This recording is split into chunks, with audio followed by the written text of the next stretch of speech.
नमस्कार मंडळी, कसे आहात तुम्ही सर्व? आज आपण मस्त बनवणार आहोत झणझणीत अशी सफेद वाटाण्याची भाजी. इथे 2 पळी मी एवढंसं तेल घेतलेलं आहे. हिंग,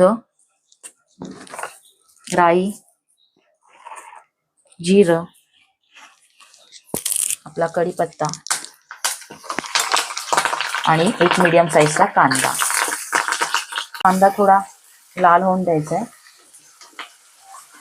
ही भाजी खूप सुरेख लागते. तुम्ही कशी करता, कुठल्या पद्धतीने तीही मला सांगा नक्की. पण ही पद्धत पण तुम्ही करून बघा झटपट. ह्यावेळी कांदा खोबऱ्याचं म्हणजे वाटत तर लावणार आहे मी, पण कांदा खोबऱ्याचं नाही, ओल्या नारळाचं लावणार आहे. हळद घालूया.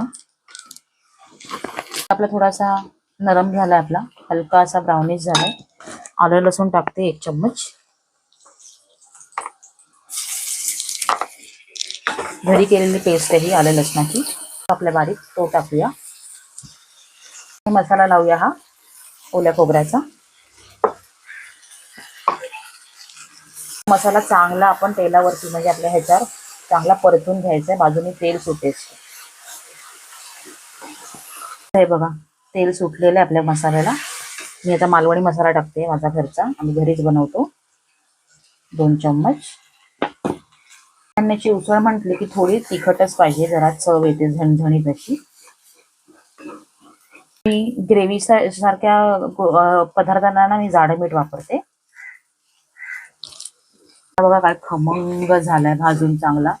आता आपण आपले वाटाणे आणि बटाटा टाकूया. बटाटा पण टाकणार आहे, आम्हाला कडधान्यामध्ये बटाटा खूप आवडतो.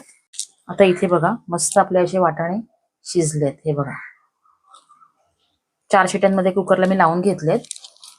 कारण कधी कधी ना आपण अशी ग्रेव्ही मी कुकरला पण बनवते भाजी, पण मग खूप हे होऊन जाते, कधी कधी शिजतात नाही शिजतात, म्हणून मी पहिला शिजवून घेतलेला. त्यात पलटी मारूया. बटाटा पण टाकला त्याच्यातच. चांगला आता मिक्स करूया आपण. फ्लेम हाय करायची आहे गॅसची. मसाला आपण वाटप लावलंय ना, तो जरा वाटाण्यांना लागला पाहिजे, बटाट्याला लागला पाहिजे, म्हणून मी थोडं पाणी टाकलंय. आणि आता झाकण मारून ना थोडं मी ना त्यांना त्या भाजीला आपल्या उकळू देणार आहे व्यवस्थित. इथे मी आता झाकण ठेवते. तर इथे आपली मस्त अशी भाजी तयार आहे, अशी झणझणीत. रेसिपी आवडली असेल तर नक्की लाईक करा, शेअर करा आणि सबस्क्राईब करा. आणि हो, रेसिपी नक्की ट्राय करा आणि कमेंट करायला विसरू नका. चला तर मग बाय.